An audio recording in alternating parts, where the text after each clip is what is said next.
KORK North Bay, your source for news and happenings throughout the North Bay. Hello and thanks for watching KORK North Bay TV. Coming up is our weekly wrap covering all the news stories and happenings that took place this past week throughout the greater San Francisco North Bay. On Wednesday, just after 8 o'clock in the morning, a number of people throughout the Northern California area, especially in the Ukiah, Willits, and surrounding areas, had themselves quite a bit of a shaker when a 5.6 magnitude earthquake shook the area. The epicenter was just north of the town of Ukiah in the Redwood Valley area. No serious damage was reported, although items on people's shelves and products in stores did end up on the floors, making quite a bit of a mess for some people.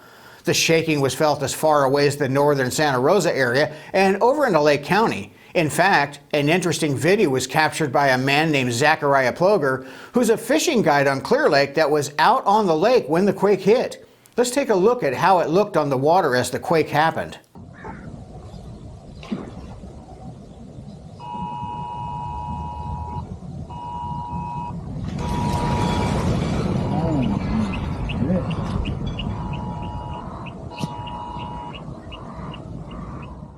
Let's see that again.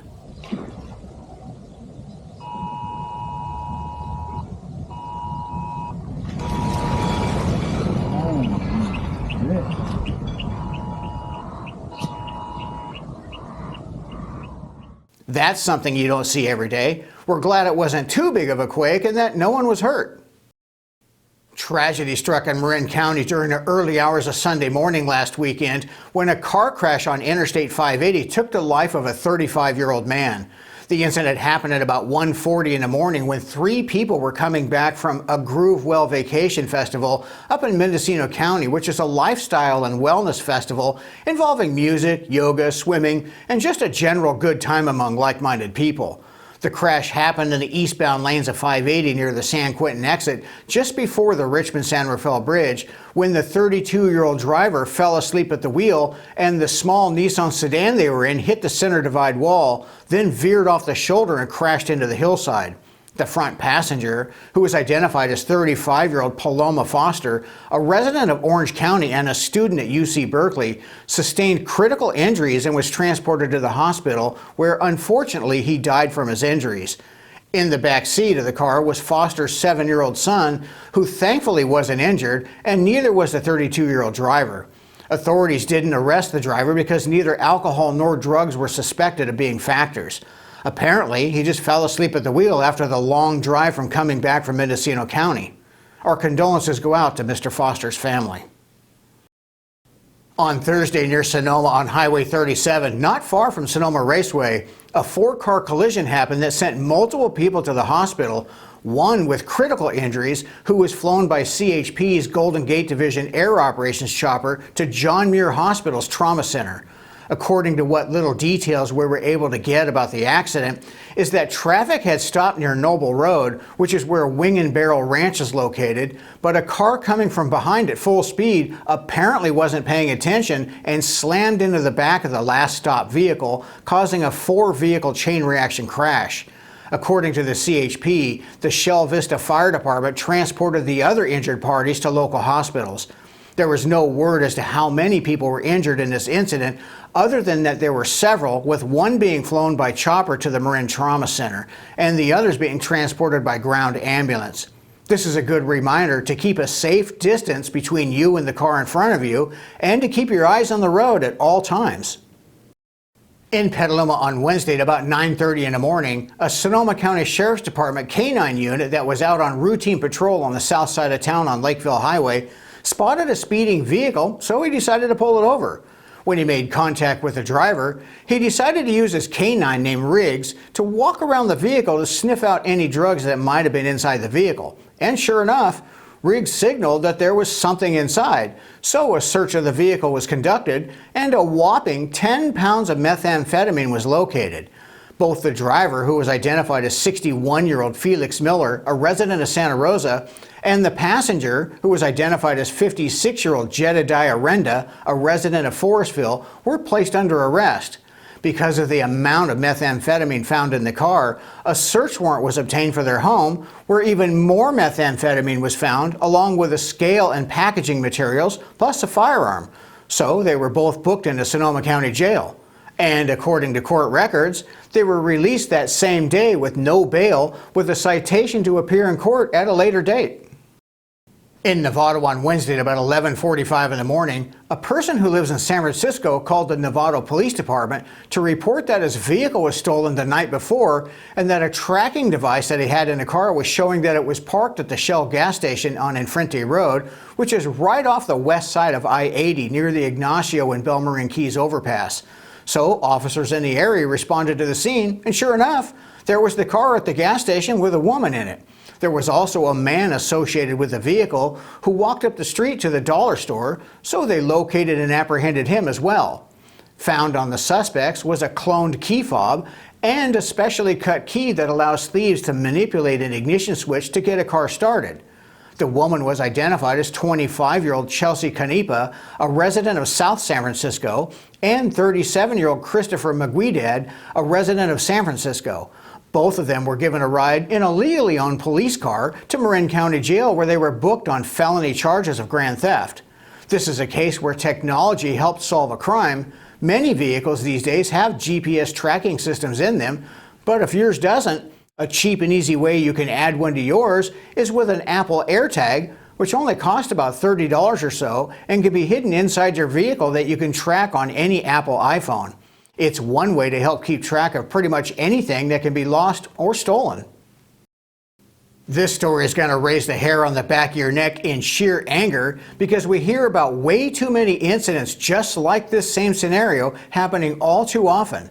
In the quaint town of Tiburon, a woman was out for a walk on the bike path that runs along Tiburon Boulevard at about 10:25 in the evening when a man approached her and tried to strike up a conversation with her. A minute or two into the encounter, the man lunged at the woman and grabbed her breasts. Then he tried to wrestle her into the nearby bushes, but thankfully she fought back and the man eventually gave up and took off running towards a park called Blackie's Pasture. The woman immediately called 911 and police were quickly at the scene where they got a good description of the guy from her.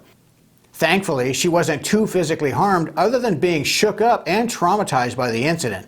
The officers quickly began searching the area for the man and spotted someone matching his description at Woodlands Market, which is not far up the road from where the attack took place. So they detained him and then brought the victim by to make a positive identification on him, which she confirmed that this was the guy. He was identified as 29-year-old Rabiel Siam, a resident of San Rafael. Now here's where the story is going to make you angry. Siam had just been released from jail not 5 hours before this incident happened after being previously arrested for a sexual assault and robbery conviction and was a registered sex offender. But he was released on parole where he immediately went right back to doing what he was previously arrested for.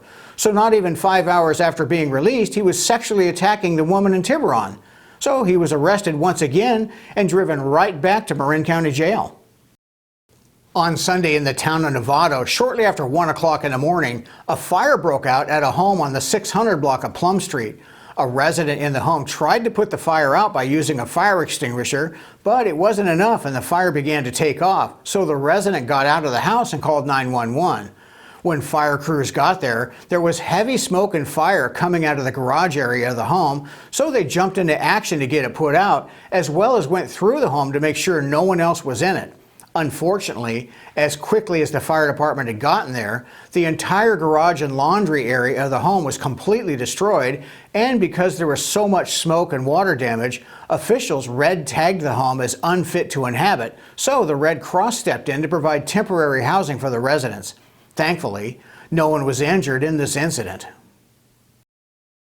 This broadcast is sponsored by Mike Larbury Automotive. 5-star ratings for all of your domestic and import automotive repair needs, located on Highway 12 in Sonoma. Mention you saw them here on KORK TV to receive a special discount. And also by Sonoma Paint Center, your source for all of your home and automotive paint and supply needs. Transform your home or business with Sonoma Paint Center. As your local Benjamin Moore retailer, we've got everything you need to paint inside and out, plus top quality stains. Step inside our Santa Rosa location. or visit us in Sonoma, Sebastopol, and now our newest location in Napa. From vibrant colors to durable finishes and required supplies, we'll help you bring your vision to life. Sonoma Paint Center, serving you in Santa Rosa, Sonoma, Sebastopol, and now Napa. Sonoma Paint Center, color your world.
Well, that's it for our weekly wrap. Thanks for tuning in. We really appreciate it. We'll see you again on Monday for our weekend wrap. Remember, you can watch us on our website at KORKTV.com, or you can also watch us on Roku, Amazon Fire TV, or on our new YouTube channel. In any of those platforms, just search for KORK North Bay TV and add our channel to your favorites. We'd sure appreciate it. We'd like to wish everyone a safe, healthy, and happy weekend. Thanks for watching.